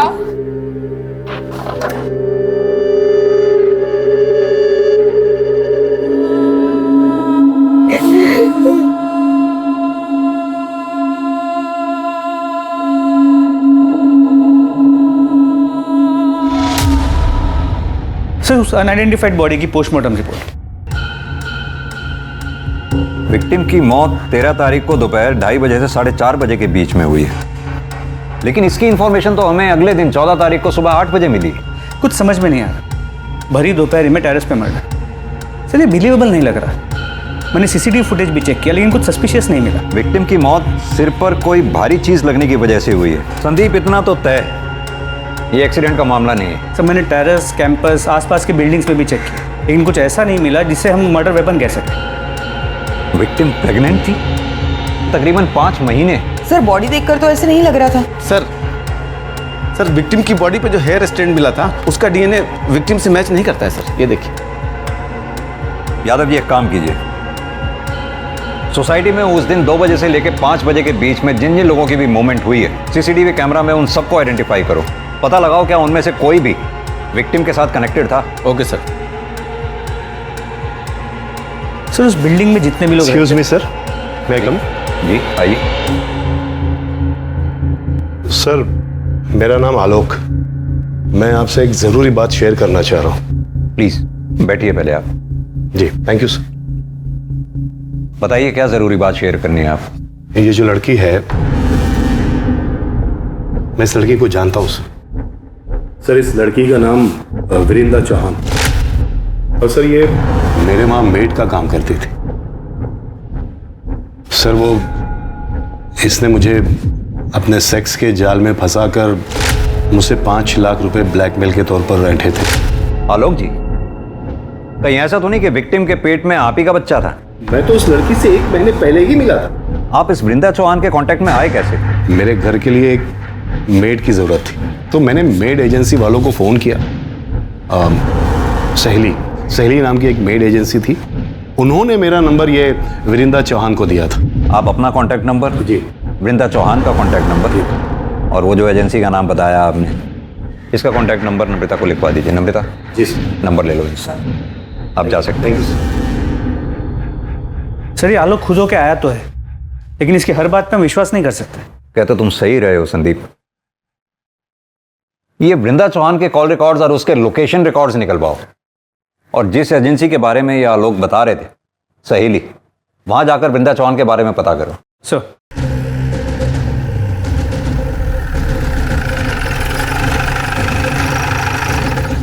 वृंदा हमारी एजेंसी के साथ 7 महीने से जुड़ी हुई। 2 महीने किसी के यहाँ काम करने के बाद एक दिन रोते रोते मेरे पास। ठीक ऑफ।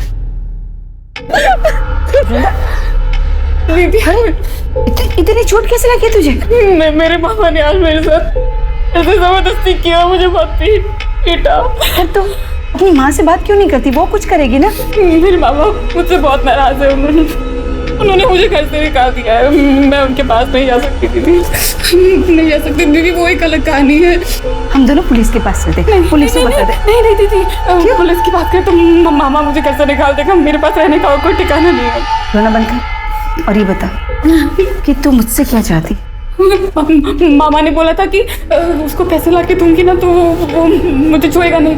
दीदी कोई ऐसा जुगाड़ बता दो जिससे कम समय में ज्यादा पैसे कमा सको, क्योंकि अगर ऐसा ही चलता रहा तो या तो मेरा मामा मुझे मार देगा या मैं अपनी जान ले लूंगी। फिर मैंने उसे ऐसे लोगों के यहाँ काम करने का आइडिया दिया। वो क्या है ना साहब कि 2 पैसे एक्स्ट्रा भी मिल जाते हैं। मुझे उन सारे लोगों के नंबर चाहिए जिनके घर पे वृंदा ने काम किया था। हो सकता है उन्हीं में से कोई वृंदा के होने वाले बच्चे का बाप हो और उन्हीं में से किसी ने उसे मारा हो। क्या वृंदा प्रेग्नेंट थी? जी, पोस्टमार्टम रिपोर्ट के हिसाब से वृंदा के पेट में 5 महीने का बच्चा था। सर तो ये जरूर उसके मामा का काम है।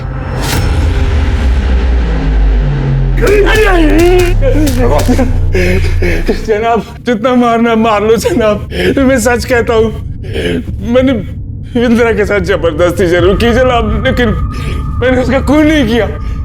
जबरदस्ती की? जनाब जैसे तू जबरदस्ती कर रहा है, इसे जबरदस्ती नहीं रेप कहते हैं। बता 13 तारीख को दिन में 2:30 बजे से लेकर 5:30 बजे तक कहाँ था? जनाब उस दिन मैं ट्रक में सामान लेके हरिद्वार गया था।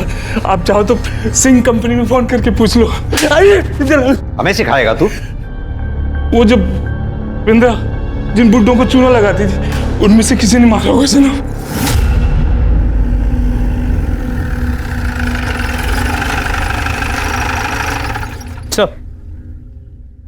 जिन जिन सीनियर सिटीजन्स के यहाँ पे वृंदा ने काम किया था उन सब ने बयान देने से मना कर दिया। लेकिन संदीप वृंदा प्रेग्नेंट थी और जाहिर सी बात है उसके बच्चे का बाप इन्हीं में से कोई एक होगा। सर इस बारे में भी हमने उनसे पूछा, लेकिन सबका यही कहना है कि वो लोग प्रोटेक्शन यूज करते थे। सबसे पहले तो ये वृंदा के मामा अतुल चौहान का डीएनए वृंदा के फीटस से मैच कराओ। अगर उसका डीएनए मैच नहीं होता फिर बाकी बचे लोगों का डीएनए टेस्ट करवाओ। सर एक बात और, एजेंसी से मिले नंबर्स में एक नंबर धीरज अरोरा का भी था। इस वृंदा ने कभी धीरज अरोरा के घर पे काम तो नहीं किया, लेकिन फिर उसका अगला टारगेट धीरज ही था। पर हमें वृंदा की बॉडी भी धीरज की बिल्डिंग से ही मिली है। सर हमने उन दोनों से फिर से पूछताछ की, लेकिन उन्होंने वृंदा को पहचानने से साफ मना कर दिया। मुझे वो 13 तारीख की सीसीटीवी फुटेज दोबारा चेक करें। सर ये देखिए 3:30 बजे वृंदा चौहान बिल्डिंग में घुसती है। एक मिनट नंबर पॉज करना, जूम करना था। खुशी अग्रवाल। सर आप इसे जानते हैं? तुमने इससे पूछताछ की थी? जी सर, इनके हस्बैंड से भी पूछताछ की थी, लेकिन दोनों ने इसे पहचानने से मना कर दिया। हस्बैंड? जी सर, धीरज अरोरा। ये धीरज अरोरा। लेकिन सर आप उस खुशी को कैसे जानते हैं? संदीप करीब 1 साल पुरानी बात है। इस खुशी के पहले पति, इस खुशी का तब खुशी अग्रवाल नाम था और पहले पति का नाम था सुनील अग्रवाल। सुनील अग्रवाल के ऊपर उनके काम वाली ने बलात्कार का आरोप लगाया था और जब हम उनके घर में बयान की पुष्टि के लिए पहुंचे तो सुनील अग्रवाल का यह कहना था, मुझे यह बताने में जरा भी शर्म नहीं कि मुझ में अब वो पावर नहीं बचा। हमें यह भी पता चला कि उस काम वाली का एक बॉयफ्रेंड भी था। हमने सोचा हो सकता है कि उस काम वाली ने पैसे ऐंठने के लिए अपने मालिक पर झूठा आरोप लगाया हो कि उस काम वाली ने आत्महत्या कर ली। उससे भी ज्यादा हैरान करने वाली बात यह थी कि उसने अपने सुसाइड नोट में कंफर्म किया कि उसके साथ बलात्कार हुआ था और बलात्कारी कोई और नहीं, वो खुशी अग्रवाल का पहला पति सुनील अग्रवाल ही था। हम उसके बयान की पुष्टि के लिए फिर उनके घर पे गए और छापेमारी के दौरान हमें उन दोनों के घर से सेक्स टॉयज मिले। उन दोनों को थाने लेके आओ। खुशी जी, हम कुछ समय पहले भी मिल चुके हैं। तब आप खुशी अग्रवाल हुआ करती थी और आज खुशी अरोड़ा। कुछ याद है आपको?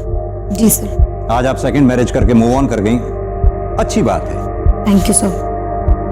मिस्टर धीरज, आपका मानना है कि आप वृंदा चौहान को जानते ही नहीं, जबकि वृंदा जिस एजेंसी में काम किया करती थी उस एजेंसी के मुताबिक आपने किसी काम वाली के लिए वहां रिक्वायरमेंट दी थी और उस एजेंसी का यह कहना है कि वृंदा आपके घर में काम करने वाली थी। जैसा कि वृंदा हर मर्द को हनी ट्रैप करके ब्लैकमेल किया करती थी, शायद आपको भी वो करने वाली थी या फिर हो सकता है किया हो। कहीं ऐसा तो नहीं ये बात आपको पता चली हो और आपने वृंदा का मर्डर कर दिया हो? या क्या कह रहे हैं सर? मैं वृंदा को जानता तक नहीं था। इनफैक्ट आज से पहले उसका नाम भी नहीं सुना था मैं। हाँ, हर एजेंसी को हमने कांटेक्ट किया था मेड की रिक्वायरमेंट के लिए, अपने डिटेल्स भी छोड़े थे वहाँ, पर हाल फिलहाल हमें मेड की कोई रिक्वायरमेंट नहीं थी। नमिता, जरा धीरज जी को दिखाओ।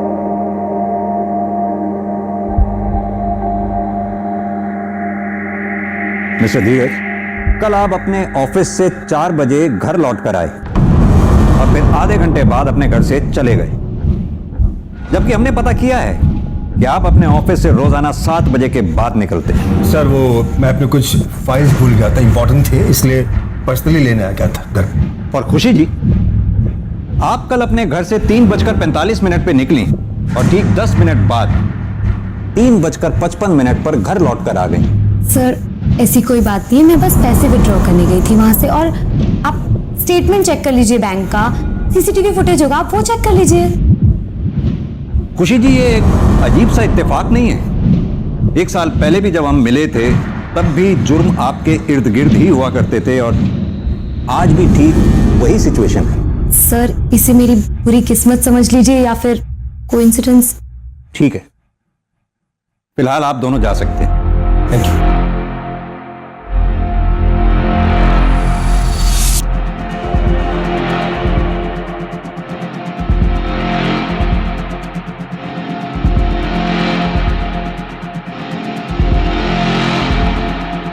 संदीप, लगता है खुशी मैडम का हेयर फॉल आजकल कुछ ज्यादा ही हो रहा है। और सर इस बाल का कलर लगभग उस बाल के कलर जैसा है जो हमें क्राइम स्पॉट पे मिला था। मैं चाहता हूं कि तुम इस बाल का डीएनए पहले मिले हुए बाल के डीएनए से मैच करो। मेरी गट फीलिंग ये कहती है ये दोनों बाल एक ही इंसान के हैं और वो इंसान कोई और नहीं, खुशी अग्रवाल और खुशी अरोड़ा ही है। वृंदा का मर्डर एक के बाद एक रहस्यमयी मोड़ ले रहा था। किसने किया था वृंदा का खून? वो सीनियर सिटीजन्स जिनको वृंदा ब्लैकमेल करती थी, या फिर वृंदा का मामा जिसने उसका शारीरिक शोषण किया था, या फिर धीरज अरोड़ा जो वृंदा का अगला टारगेट था। अब इस केस में कुछ ऐसी कड़ियां खुलने वाली थी जो इन सारे रहस्यों पर से एक के बाद एक पर्दा उठाने वाली थी।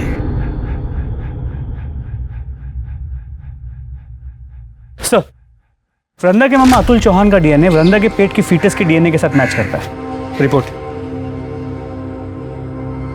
यानी वृंदा के मामा के पास वृंदा को मारने का मोटिव था, लेकिन बिल्डिंग के उस सीसीटीवी फुटेज में ये मामा कहीं दिखाई नहीं दिया। वृंदा की बॉडी के पास जो हेयर स्टैंड मिला था उसके डीएनए रिपोर्ट का क्या हुआ? वो नम्रता लेके आ रही है। सर, वृंदा की बॉडी के पास जो हेयर स्टैंड मिला उसका डीएनए खुशी के डीएनए से 100% मैच करता है। ये देखिए। ये खुशी शक्ल से जितनी भोली दिखती है उतनी भोली है नहीं। एक काम करो, ये खुशी के घर का सर्च वारंट निकालो। सर, मैं वही चेक कर रहा हूँ, थोड़ी देर में फोन करता हूँ ना आपको। ओके। खुशी, मैं देखती हूँ। पूरे घर की अच्छे से तलाशी लो। सर, क्या हो रहा है सर?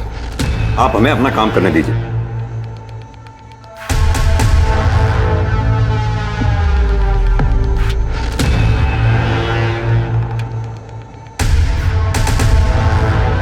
सर, ये देखिए।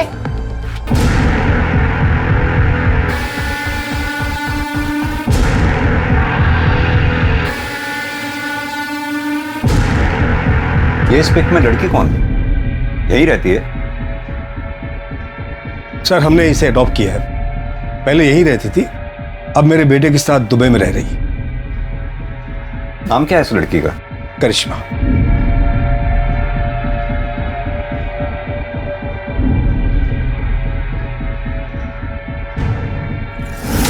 सर, एक मिनट यहाँ आइए, देखिए क्या मिला है।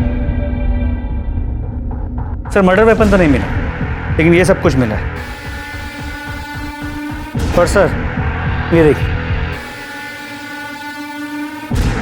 सर, ये सारा सामान बिल्कुल वैसा ही है जैसे आपने कहा था आपको खुशी के पिछले घर से मिला था। लेकिन वो सामान तो पुलिस ने जब्त कर लिया था। ये सामान आपने नया खरीदा है क्या? मुझे कुछ समझ नहीं आ रहा। मिस्टर धीरज, क्या आपकी भी सेक्स करने की क्षमता चली गई है? नहीं, क्यों? वो क्या है कि 1 साल पहले हमसे बहुत बड़ी एक गलती हो गई थी। मानसी गोस्वामी ने इनके पहले पति सुनील अग्रवाल पर एक आरोप लगाया था, बलात्कार। इनके पति ने गिल्ट में आके आत्महत्या कर ली, केस क्लोज हो गया।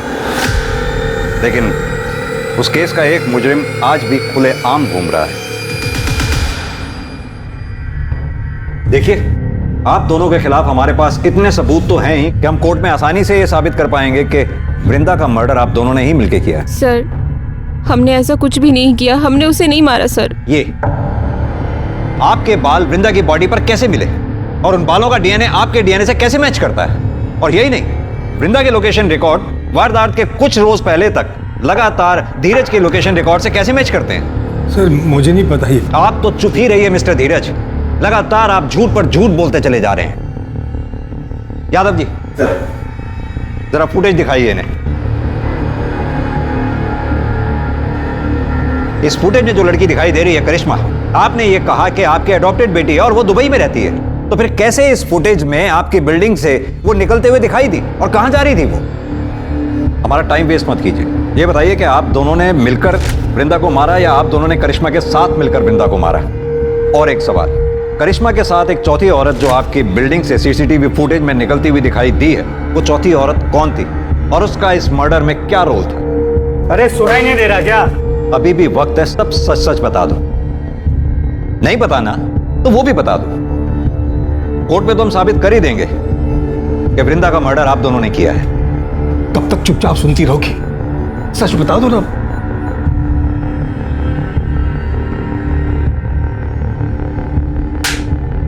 तुम्हारे पास फालतू का टाइम होगा, हमारे पास नहीं। बोलो। सर, हमने वृंदा को नहीं मारा, उल्टा वो हमें फॉलो कर रही थी, वो हमें ब्लैकमेल कर रही थी सर, और वो धीरज को फॉलो करते करते मुझ तक पहुंची। उसने हम दोनों को साथ देखा और उससे पता चल गया था कि हम दोनों पति पत्नी हैं। जब धीरज नहीं थे, उनकी एब्सेंस में वो घर भी आई थी। तुम अपने बचपन के पैर को अंदर नहीं बुलाएगी? तुम यहाँ क्या करने आई हो?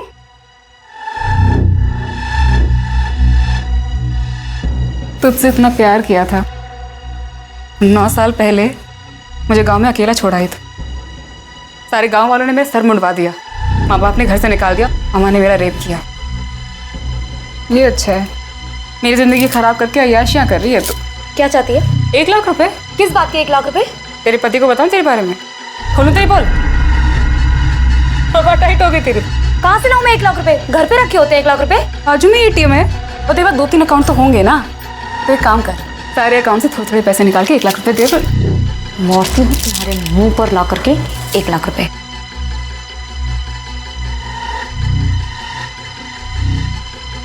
जब मैं वापस आई तो वो मरी हुई थी। वृंदा, वृंदा। फिर मैंने तुरंत धीरज को कॉल किया। क्या बात है, क्यों बुलाया मुझे? जब मैं घर पहुंचा तो मैंने देखा कि वृंदा मरी पड़ी थी। अब खुशी ने मुझे सारी कहानी बताई, तो हम दोनों ने मिलकर उसकी लाश को कमरे में छुपा दिया। कहानी अच्छी सुनाई आपने मिस्टर धीरज। चलिए एक बार को मान भी लिया जाए कि आप लोगों ने वृंदा को नहीं मारा। मेरा सवाल अब भी वहीं का वहीं है, वो चौथी औरत जो करिश्मा के साथ सीसीटीवी फुटेज में आपकी बिल्डिंग से बाहर निकलती देखी गई, वो औरत कौन थी और उस औरत का इस मर्डर में क्या रोल था? खुशी, छुपाने में नुकसान है हमारा, सच बता दो। सर, मैं बताता हूं, करिश्मा और उसकी माँ वैशाली ने ही वृंदा को मारा है। बर्तन चौका करने वाले गरीब लोग हैं साहब, हम क्या किसी को मारेंगे? यही मरदवा होंगी, यही दोनों हत्यारे हैं। तो ये लोग का बस चलता ना तो हमारी करिश्मा को भी मार देते ये लोग। देखिए, आप जो भी कहना चाहती हैं साफ साफ कहें। सर, इन लोगों ने हमें कोई अडॉप्ट नहीं किया था, हम इनके नौकरानी का काम करते थे। उन्होंने माँ से झूठ बोला कि अपने बेटे के पास दुबई भेज रहे हैं, लेकिन हमें अपने घर में कैद रखा। अगर ऐसा था तो आप लोग तुरंत हमारे पास क्यों नहीं आए? इन दोनों को जेल में डाल देते। पुलिस के पास आती तो बात फैलने का डर था। यानी कि खुशी जी, आपने करिश्मा का तो शारीरिक शोषण किया ही, साथ में मानसी का भी शारीरिक शोषण किया। इतना ही नहीं, इस कुकर्म में आपके दोनों पति बराबर के भागीदार थे। पहला पति सुनील अग्रवाल, वो आपको ये कुकृत्य करते हुए देखता था, और आपका दूसरा पति, ये बताइए कि वृंदा को क्यों मारा आप लोगों ने? हमने उसे नहीं मारा सर, यही दोनों ने मारा है। हम कैसे करेंगे उन लोगों का मर्डर? हम जब वहां पहुंचे, करिश्मा, करिश्मा, करिश्मा, जब हमको चुपके से फोन करके इन लोगों को सारा सच्चाई बताई, हम करिश्मा को लेने के लिए इन लोग के फ्लैट पे पहुंचे। करिश्मा, औरत पहले से मर चुकी थी। झूठ बोल रही है ये दोनों। मैं मानती हूँ सर कि मैंने बचपन में उसे सताया होगा, लेकिन अब ऐसा नहीं था। मैं प्रायश्चित करना चाहती थी और इसीलिए ना मैं उसे पैसे देने चाहती थी सर, लेकिन इन दोनों माँ बेटियों ने मिलकर उसे पहले से ही मार दिया था। साहब प्रायश्चित करके ना डायरेक्ट नौटंकी कर रहे, नौटंकी। सर ये झूठ। ये केस उलझता ही जा रहा था। इस रेप और मोलेस्टेशन केस में ये तीसरी मौत थी। पहले मानसी और सुनील का सुसाइड और अब वृंदा का मर्डर। क्या कातिल इन्हीं लोगों में से था या फिर कोई ऐसा जो अब तक पुलिस की नजर से बचा हुआ था? संदीप, हो ना हो कत्ल इन चारों में से ही किसी एक ने किया है। हो सकता है खुशी ने वृंदा को मारा हो और फिर धीरज को फोन करके बुलाया हो वृंदा की लाश को ठिकाने लगाने के लिए।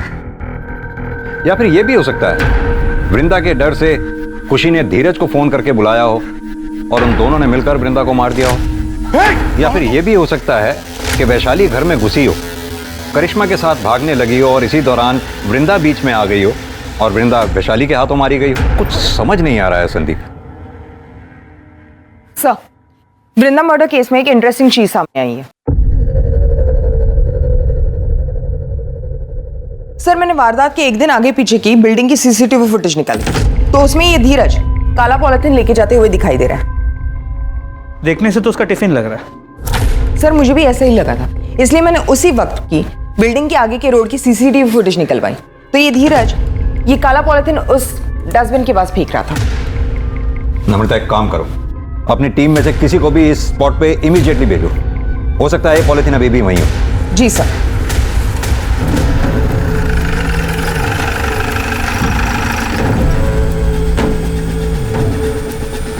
महेश। Yes sir.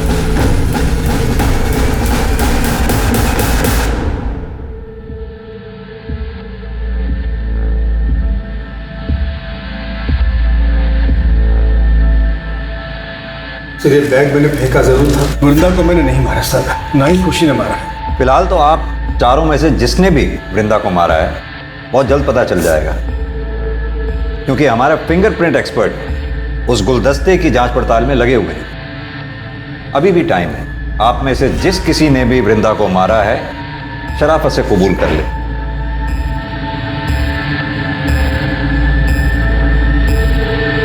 सर, खून हमने किया है।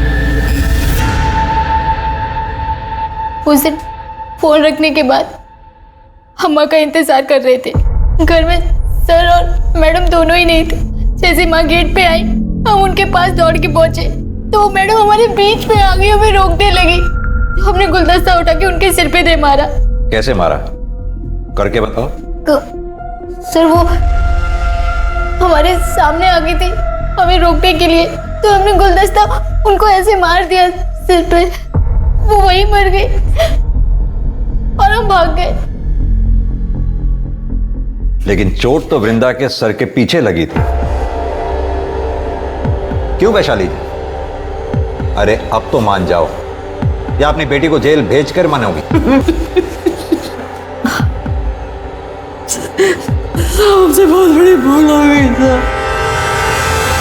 हम जैसे ही दरवाजे की घंटी बजाते देखा तो दरवाजा पहले से खुला हुआ था। सोफे पे एक औरत बैठी थी। हमको लगा खुशी मैडम है। हमारी नजर फूलदान पर पड़ी और इसीलिए हम करिश्मा को बलात्कार का केस लिखवाने के लिए पुलिस थाने नहीं आए। बिना देखे सुने, बिना सोचे समझे कुछ भी करने से पल भर में जीवन बिगड़ जाता है। जरा सा भी समझदारी से काम लिया होता तो अपराधी बनने से बच जाती।